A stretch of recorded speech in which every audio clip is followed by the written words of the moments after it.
Hey guys, it's Shane from Blackstone, joined as always by Mike. How's it going? And on today's episode of Fire and Order, we're taking a look at Taran Tactical. We'll be spotlighting some of their signature firearms and what's made the brand so popular. We'll also touch on Taran's presence on the big screen. Let's dive in.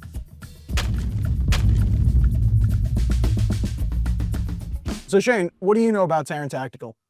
Well, I know about Taran Butler, so I knew he was actually a Grandmaster pistol shooter in USPSA. I know he went from unclassified to Grandmaster in a little over a year, which is kind of unheard of. And he was the first Grandmaster using a Glock. The first person to hold the title of Combat Master. So, Combat Master held by only 18 other legendary shooters, so that's pretty impressive. That's pretty cool. I didn't know that about him. What about their guns? I think they started out as basically primarily a custom shop. So they took other firearms and did custom work to them and was able to actually, build off another brand of firearms. And then later on ended up making some of their own firearms. Yeah, I think Glock was his primary thing, right? Right at the beginning, like he was a big Glock shooter. Right. Loved doing that, and then did a whole bunch of work on some of the Glocks. And then they did some stuff with then STI, now Staccato. And I think they're kind of starting to build their own guns too, right? Correct. He seems like a pretty legit shooter. I mean, from everything I've seen, you see some of the videos on YouTube, you see some of the videos on Instagram of just him shooting and working with all these people, like some of the movie people, some of the actors and actresses in the industry, and they're doing some legit training. I mean, obviously stuff like John Wick was a big one for them, right? But he's done tons of movies. He did some of the work on, I think it was Red Dawn, and a couple other movies throughout the course of the last 10 years, 20 years. And if you look at him like on, when he's actually showing something or demoing something or something, he's legit. I mean, he can shoot, so you can't take that away from him. So he's legit. So, and when he puts people out, like on film, they actually look good when they're actually doing it. So you look at a lot of movies, you can tell kind of their firearm handling skills is a little off, but when like he sends somebody, when they go through there, they come out there legit. My biggest gripe in any of the movies is, as a firearms guy, I just kind of watch him like, oh, he ran out of ammo 5 minutes ago, but he's still shooting. It's crazy. So those little things, you can tell the difference. Important. They put some time in, so and you can't take it away from like, with the movies that they actually put the time in as well. Yeah, my favorite thing is watching some of those YouTube videos where he's like shooting from the hip. That's crazy. Oh, and like, he's shooting a good distance. Oh, he's crazy from the hip with it. So it's crazy. Fast. So he's still, like I say, he's still, accurate and fast. All right, so we've talked a little bit about the guy behind Taran. Right. What makes their guns so different? I mean, obviously just by looking at them, if you're into guns and if you're into like high-end guns, you're into like, they look good. I mean, they're pleasing to actually look at. They're crazy when they get done with them. So if you like that and you like slick and fast and just being able to just feel good in your hand and shoot flat and want more than just a stock gun, it's to a different level. Yeah, I mean, it might come from his, competitive background. Like he kind of knows what you need to have that edge, I agree, to go fast and what people are looking for. I mean, that's usually where the best firearms come from, right? Like, what the market wants because you're already doing it. Right. And if you're doing that to your guns, if somebody's like, hey, I like that, I want to do that on my gun, can you do that on my gun? That's the start of a business, really. Oh, I agree. So I think that's part of it. And I think that's part of the pedigree for what this company has become. Right. Obviously, they have the notoriety of the silver screen, but I mean, I think they're doing some great stuff. Just reliability,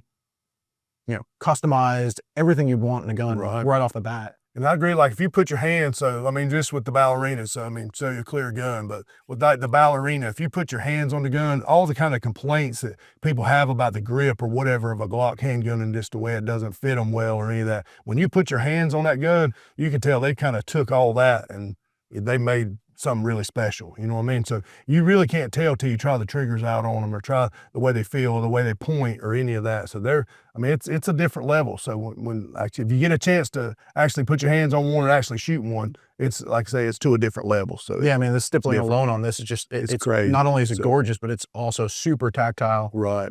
And definitely that gun's not going anywhere in your hand. Yeah, like I say, it's an awesome shooter. So if you get a chance to be able to actually, run one sometime, then you're kind of hooked after that. So Shane, we actually have two guns here from the silver screen, that being the Ballerina and the John Wick 3 Combat Master. Right. One of these guns is kind of built off of a stock Glock. The other is kind of their own build. Let's dive into a little bit of the differences over your stock gun. Like this would be like basically your Glock 17. Right. This would be more in line with like your Staccato P or something in that size. What's the difference with this Glock 17? You know, there's a lot of stuff done to it, obviously. Right. You can say, obviously, you know, you look just by looking at it, just with the slide cuts to make it lighter, the, you know, the upgraded Timney trigger, the actually, you know, it's not a plate with the SRO and stuff on it. So with a clear gun, you know, it's cut into the slide. So it's cut, it's actually got upgraded sights. It's got, you know, Taran's version of their actual comp on the gun. So, I mean, it's a like shooter. cutaway so, too. Yeah, it's a cutaway. It's, I mean, it's super, super light. And like I say, it's an awesome trigger. It's got a really heavy undercut for your middle finger. So, I mean, the grip is reduced and it's, I mean, it's slim. It's really tactile, aggressive. It's got a super nice Taran magwell on it. I mean, you just name it. I mean, just the finish, the fit, and like I say, you just put your hands on it, you can tell it's actually a really nice. So for the platform. people that may not know at home, what is the advantage of lightening a slide up?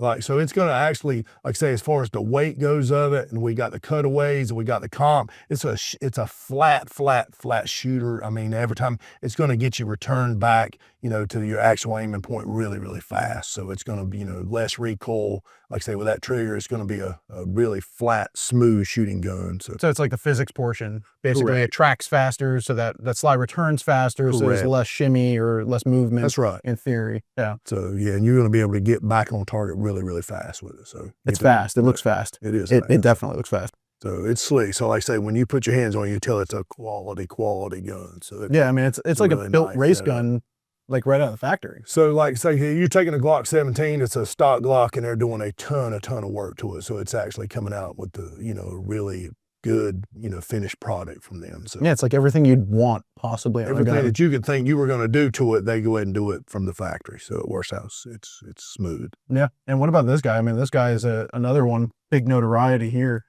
This is the Combat Master from John Wick 3. What's the difference with this gun versus like a Staccato? I mean, I'm just racking that slide. I mean, I feel it already, but yeah, you can tell, like looking at it, I mean, obviously you see a bull barrel and stuff on it toward the bull barrel. I mean, for a limited division, the slide cuts, again, with all their actual, you know, oversized, you know, mag release. I mean, that's a nice, I mean, you look at the barrel and stuff on it, like it's, you know, it's a very, very flat, smooth. It feels like it's on ball bearings. It does. It's smooth as glass. So you can tell they really done a bunch of hand fitting, and you try the trigger and stuff in it. The actual grip, I mean, it's got a rubber kind of, you know, really aggressive kind of tactile finish, oversized magwell. So you can just tell there's a lot of time and, you know, hand fitting put into that gun. So it's pretty absolutely. nice. I love the aluminum grip here and the grip module. You have that aluminum trigger. A little bit longer dust cover than your traditional like Staccato P or anything like that. I think this is a full 5-inch barrel.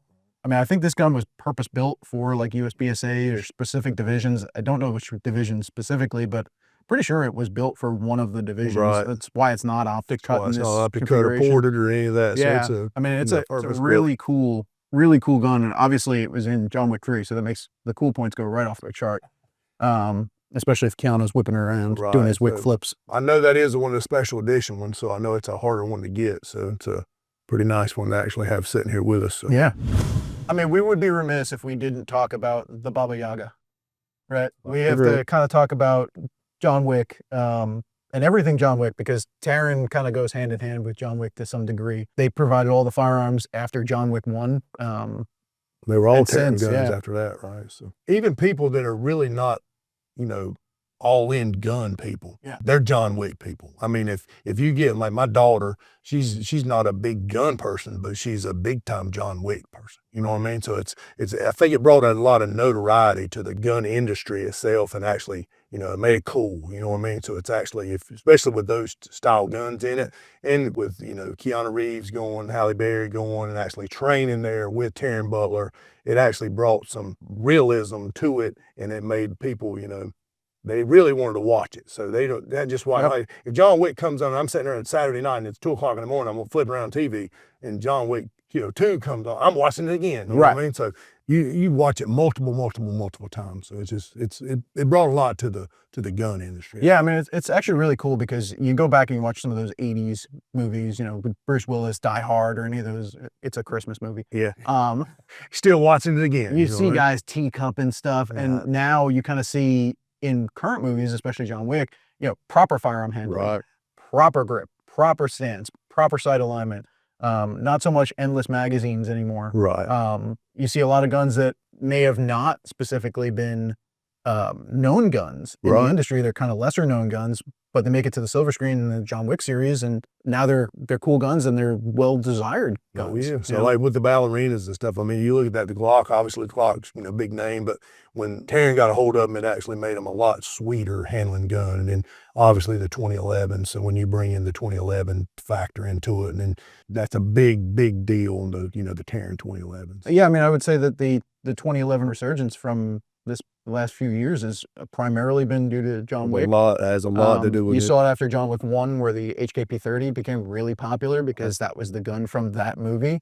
And I think the things like the Genesis Gen 12, which we have behind us, that's kind of an unknown gun prior, and now that it's been in some of the John Wick movies, a very desirable I mean, gun. it's a shooter too. Yeah, And then you look at like the lot of fun. MPX. I mean, look at the MPX. I mean, just think about that. I mean, you own the MPX, I own the MPX. So Yep.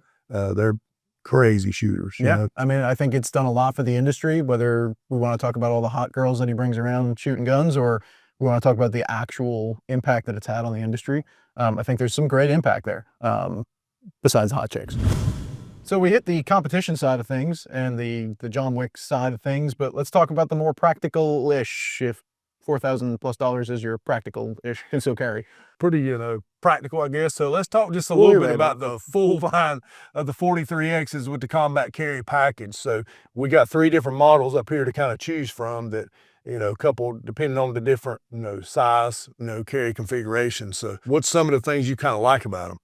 I do like the bronze color. Like, that's my big thing. I like the cuts and I like the stippling on them. They're custom stippled. They match those, the Ballerina gun. I love the line work here and the aggressive stippling. We also realized that there's that magwell inside there that's kind of ramped, which is pretty damn cool. Yeah. You don't see that on a lot of these, just so you know, these are all clear guns. Right. The direct mount Romeo X, really cool too. Big fan of the Romeo X, and anything that's really direct mount.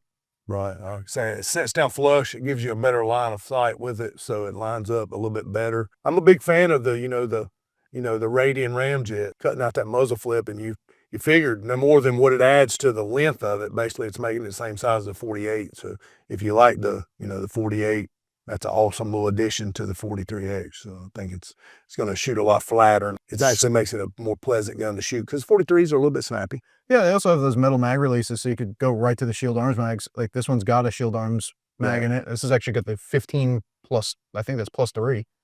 So you got a pretty big capacity in there for a pretty small gun. And I think they upgraded the triggers too. Actually, I know it's a stock Glock trigger, but actually it comes with that Timney shoe on it, so it's actually a pretty good addition. Yeah, they also color match this one, which is pretty cool. Awesome. Yeah, it looks good. And then everything comes in night sights too. So you get night sights right off the bat. So even if it's dark out, you can shoot in the night. So Shane, this behemoth we got here, what is this? It's the new Genesis, the 12 gauge. So it's the 3-gun edition. So it's actually obviously in the the cool bronze edition color wise. So if you look at it, so Just to show it clear down. 18.6 inch barrel in it. So it's a pretty nice little setup. So if you look at it, so it's like I say, it's the Gen 12 semi-auto, the Taran edition. It's actually a really cool gun. I think this was in one of the John Wick movies. It was? I'm not sure. I haven't seen all of them, but I probably should. You should. Yeah, I mean, it's a problem. But there's a lot of features on this thing, and we were playing with it just before we started recording. But Right. there's a lot of stuff here. I mean, we've got fully ambidextrous controls. You got that hyperfire trigger. The hyperfire trigger, I'm just going to tell you, in my opinion, I mean, we used to shoot 3-gun stuff. We ran a bunch of the hyperfire triggers, and so hyperfire triggers are awesome. I mean, it's a good little addition to it. I'm satisfied that they put that on there. Yeah, I mean, you got a full 18-inch barrel here, which does not make this a short barrel shotgun, which is actually super cool. Right. The ability to buy this right off the shelf is right there. I mean, you don't have to worry about the NFA stuff or what timelines are going to look like or anything like that. No extra paperwork. You just do your background check in most states, and get your gun. You go through with 12 gauge, you go through the magazine, obviously a clear magazine, but if you look at it, it's a 10-round magazine with the addition, 3 additional rounds with the Taran attachments on it. So the mag, that's for 13 rounds and 14 if you're running one in the chamber of the gun. So that's a pretty neat little setup of 14 rounds. I almost want a drum magazine for this thing. Yeah, a drum do they would make actually one? be cool. I know they make one. I think they do make one. They also make other versions too that are kind of shorter too. Yeah, like we have some shorter versions. We have the short barrel model. Some short barrel rifles, even some what would be considered like a pistol version that you could purchase without that NFA paperwork. It's got that Hogue grip. We've also got the adaptive tactical stock there with that big butt pad. Right. So the feeble shoulders of you can handle some of those 12 gauge slugs. I can still handle the 12 pretty good. So you got to look oversized mag well. Like I say, you're gonna make reloads awesome. So if you're looking at the mag well, oversized bolt catch, everything's gonna run. If you're used to running in competition or in just going out having fun with, if you're used to running a an M4 style platform, you're gonna fit right in with this. Yeah, I mean, it's like basically a 12 gauge that shoots, or an AR-15 that shoots 12 gauge. That's exactly right. So pretty damn awesome. Set up everything. You got all your chokes and all your this one's set up currently with an improved cylinder. You have this mid barrel compensator, which is pretty cool. Add some weight to it. I like the length overall. Right. The color is awesome. And color is cool. It's multicolored, but it's got the bronze. But yeah, it's kind of that weird aesthetic. It kind of looks like the Pit Viper. It does, or the Sand Viper rather. Yeah. If you look at that comp too, that's actually going to control a bunch of the muzzle flip and stuff from shooting, 12 gauge ammo out of it. I want one. I want one too. All right, Shane, let's talk about the Sig MPX. You and I are both big advocates of Sig MPX. I have a couple, you have a couple. And this Taran one happens to be available on our range as a rental too. One of the few ranges for members. Right. One of those perks of membership, right? See, I mean, to actually be able to come and actually shoot a Taran MPX on the range is awesome. And it gets shot a ton. So somebody's renting it every day, shooting it. So it's went through its paces, I can tell you that. So it's come out, still holding up. So, and again, hyperfire trigger, actually a really large mag well. Oh yeah. So it makes it's a 3-gun edition one. So if you look at it, so showing, clear gun. So it's coming with the Trijicon, the MRO on it, Raptor charging handle, 16-inch, hand guard. So it's just it's a fun little gun to shoot. Yeah, I mean, the MPX has always been super reliable. This one's got some bolt work done to it too. So they make that bolt, they do it in their PVD finish. I think it's bronze in this particular gun. They have that 16-inch barrel, which, I mean, dramatically lightens up the recoil, especially with that Taran comp down here too. The MPX is just a great gun all around. I mean, I use it a lot for new shooters because it's a soft shooting gun. Right. It's super easy to get into, even for those new shooters that, just want to build a little bit of experience. The 5.56 may have a little bit too much boom or anything like that. 9mm is pretty accessible. I mean, in this case, these mags are up in the 40+ round capacity with the Taran base plates. Right. I think they're 46 or something like that. So you got plenty of range to basically a full box of ammo in a magazine, which is kind of crazy. It's got that silicon carbide grip real tape. Little tacky light, so it's not going anywhere. But yeah, the MPX is a great platform. Fully ambi gun. So like I say, ambi gun. So my wife shoots this gun a bunch. So like I say, she loves it. So it's a pleasant gun to shoot, especially if you got people that are, like say, like you were talking about, like newer shooters or something, to where you wanted a gun that's actually a fun gun to shoot. And it's not, hardly any recoil at all. Yeah, super light, super reliable. I mean, super modular too. There's a lot of stuff that you can do with these. Takes a lot of AR parts too, which is why you'll see a lot of BCM stuff on here. You got the QD socket here. You've got the BCM stock back here, some of their adapters and whatnot. The Trijicon MRO up here, great option for shooters with that Geisley mount too. I like the Geisley mount. It keeps your head up high on it, so it actually, like I say, your line of sight's really, really good on this. It's fast. This model also usually comes with a Streamlight TLR too. We took it off for the video, but usually does come with the TLR as part of it. Comes with a whole bunch of mags too, so I think it's 3 mags that this gun comes with right off the bat. So you basically got 3 boxes of ammo loaded up. You go to the range, and you're gonna burn through it in like 10 minutes. So I've had that little MPX for years and years, and I never want to get rid of that little gun. It's a cool little setup in the Taran model. It's so great. It's neat. So. I mean, the same thing. You got the Lancer carbon fiber handguard on this too, so it lightens it up right up front too. So you don't have all that barrel weight or all that handguard weight. And a 16-inch barrel just makes this very shootable. Again, no NFA paperwork, no nothing like that. You just buy this right off the Straight off the shelf, shelf. background check, and go through with it. Thanks for watching another episode of Fire and Order. Be sure to like and subscribe to our YouTube channel and tune in every Thursday for a new episode. We'll see you next week.